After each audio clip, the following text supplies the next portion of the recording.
भारत मां को वीरों की जननी कहा जाता है। इस धरती पर कई ऐसे वीर सपूत हुए हैं जिन्होंने अपने जीवन की परवाह ना करते हुए इस देश को आजाद कराने के लिए अपना जीवन तक बलिदान कर दिया। ऐसे ही एक स्वतंत्रता सेनानी थे शेर पंजाब लाला लाजपत राय, जिन्होंने देश को आजाद कराने के लिए अपने प्राणों की आहुति दे दी। इन्होंने पंजाब नेशनल बैंक और लक्ष्मी बीमा कंपनी की स्थापना भी की थी। ये भारतीय राष्ट्रीय कांग्रेस में गरम दल के 3 प्रमुख नेताओं लाल बाल पाल में से एक थे। पंजाब केसरी लाला लाजपत राय का जन्म 28 जनवरी 1865 को फिरोजपुर पंजाब में हुआ था। उनके पिता मुंशी राधाकृष्ण आजाद फारसी और उर्दू के महान विद्वान थे और माता गुलाब देवी धार्मिक महिला थी। प्रारंभ से ही लाजपत राय लेखन और भाषण में बहुत रुचि लेते थे। इन्होंने कुछ समय हरियाणा के रोहतक और हिसार शहरों में वकालत भी की। लाला लाजपत राय को शेर पंजाब का सम्मानित संबोधन देकर लोग उन्हें गरम दल का नेता मानते थे। लाला लाजपत राय स्वावलंबन से स्वराज्य लाना चाहते थे। 1897 और 1899 में उन्होंने देश में आए अकाल में पीड़ितों के तन, मन और धन से सेवा की। देश में आए भूकंप, अकाल के समय ब्रिटिश शासन ने कुछ नहीं किया। लाला जी ने स्थानीय लोगों के साथ मिलकर अनेक स्थानों पर अकाल में शिविर लगाकर लोगों की सेवा की। इसके बाद जब 1905 में बंगाल का विभाजन किया था तो लाला लाजपत राय ने सुरेंद्र नाथ बनर्जी और विपिन चंद्र पाल जैसे आंदोलनकारियों से हाथ मिला लिया और इस तिकड़ी ने ब्रिटिश शासन की नाक में दम करके रख दिया। इस तिकड़ी ने स्वतंत्रता समर में वो नए प्रयोग किए थे जो उस समय में अपने आप में नायाब थे। लाल बाल पाल के नेतृत्व को पूरे देश में भारी जन समर्थन मिल रहा था, जिसने अंग्रेजों की रातों की नींद हराम कर दी थी। इन्होंने अपनी मुहिम के तहत ब्रिटेन में तैयार हुए सामान का बहिष्कार और व्यावसायिक संस्थानों में हड़ताल के माध्यम से ब्रिटिश सरकार विरोध किया।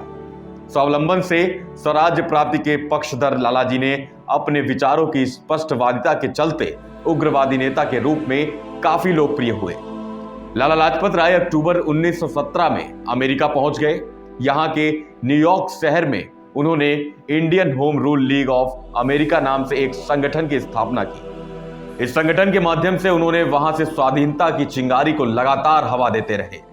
लाला जी 3 साल बाद जब 20 फरवरी 1920 को भारत लौटे तो उस समय तक वे देशवासियों के लिए एक महान नायक बन चुके थे। उन्हें कलकत्ता में कांग्रेस के खास सत्र की अध्यक्षता करने के लिए आमंत्रित किया गया। जलियांवाला बाग हत्याकांड के खिलाफ उन्होंने पंजाब में ब्रिटिश शासन के खिलाफ उग्र आंदोलन किया। जब गांधी जी ने 1920 में असहयोग आंदोलन छोड़ा तो उन्होंने पंजाब में आंदोलन का नेतृत्व किया और उन्होंने कांग्रेस इंडिपेंडेंस पार्टी बनाई। साइमन कमीशन 3 फरवरी 1928 को जब भारत पहुंचा तो उसके शुरुआती विरोधियों में लाला जी भी शामिल हो गए और इस कमीशन का विरोध करने लगे।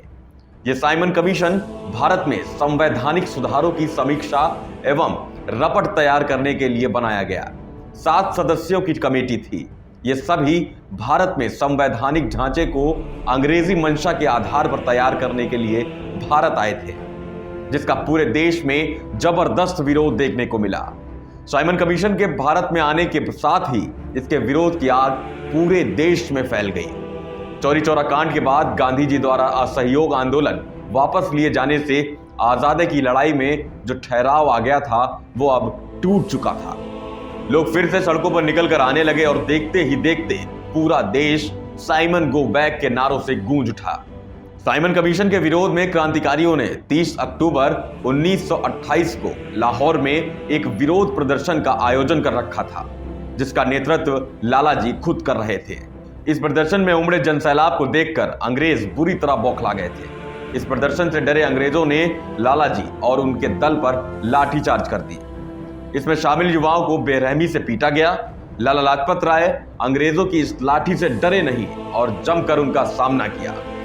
इस लाठीचार्ज में लाला जी बुरी तरह से घायल हो गए, जिसके बाद उनका स्वास्थ्य बिगड़ने लगा और आखिरकार 17 नवंबर 1928 को इस वीर ने हमेशा के लिए आंखें मूंद ली।